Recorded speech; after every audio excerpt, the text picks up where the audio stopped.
নমস্কার, আমি ইধিকা পল আর আমি আপনাদের জন্য নিয়ে এসেছি একটা দারুণ খবর। শাকিব খানের বিপরীতে প্রিয়তমা দিয়ে আলোচনায় আসা ইধিকা পালের ঢালিউডের যাত্রা এখন প্রশ্নের মুখে।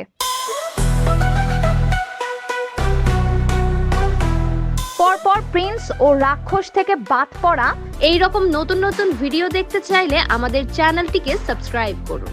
ভিডিও ভালো লাগলে লাইক দিন, যদি কোনো পরামর্শ থাকে অবশ্যই কমেন্ট করে জানাবেন এবং অন্যকে দেখার জন্য শেয়ার করুন।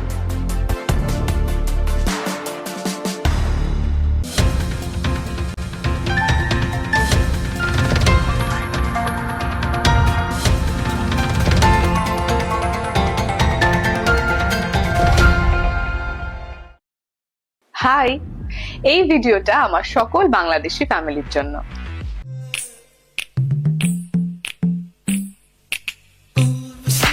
নায়িকার কি হলো, হাতছাড়া একের পর এক ছবি, প্রিয়তমার ইধিকা পাল।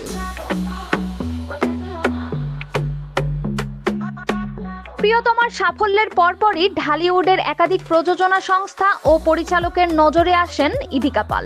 শুরু হয় নতুন নতুন ছবির কথাবার্তা। সেই ধারায় নাম লেখান শরীফুল রাজের বিপরীতে কবি সিনেমায়।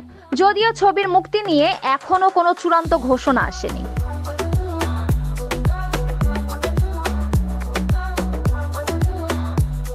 এরপর শোনা যায় সিয়াম আহমেদের বিপরীতে সিকান্দার সিনেমাতেও অভিনয় করবেন তিনি, কিন্তু সেই ছবির শুটিং এর এখন পর্যন্ত কোনো দৃশ্যমান অগ্রগতি হয়নি।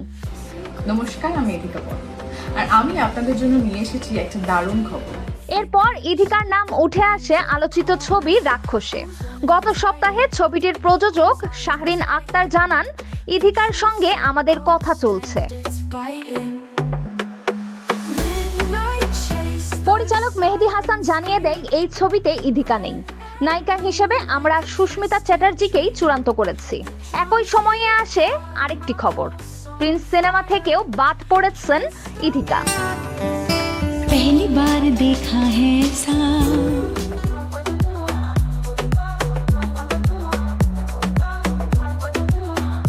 পরপর এসব বাদ পড়ার খবর সামনে আসে এমন সময়ে যখন ইধিকা অভিনীত সর্বশেষ মুক্তি পাওয়া সিনেমা বহুরূপ বক্স অফিসে মুখ থুবড়ে পড়ে। সোহম চক্রবর্তীর বিপরীতে অভিনীত ছবিটি প্রচারণার সময় আলোচনায় এলেও মুক্তির পর দর্শক টানতে ব্যর্থ হয়।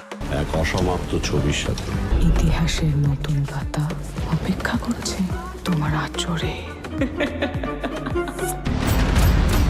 পশ্চিমবঙ্গের সমালোচকদের মতে দুর্বল চিত্রনাট্য ও পরিচালনার কারণেই ছবিটি প্রত্যাশা পূরণ করতে পারেনি। ফ্লপের এই ধাক্কা ইধিকার কেরিয়ার গতিপথেও প্রভাব ফেলেছে বলে মনে করছেন সংশ্লিষ্ট ব্যক্তিরা।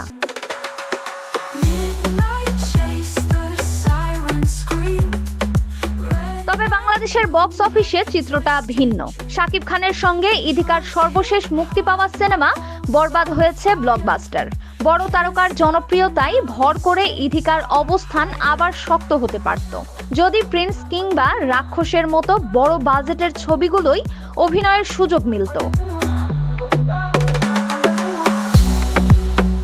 প্রিন্স ও রাক্ষস দুটি সিনেমায় প্রযোজক পরিচালকদের সঙ্গে ইধিকার আলোচনা অনেকটাই এগিয়ে ছিল বলে নিশ্চিত করেছেন সংশ্লিষ্ট ব্যক্তিরা।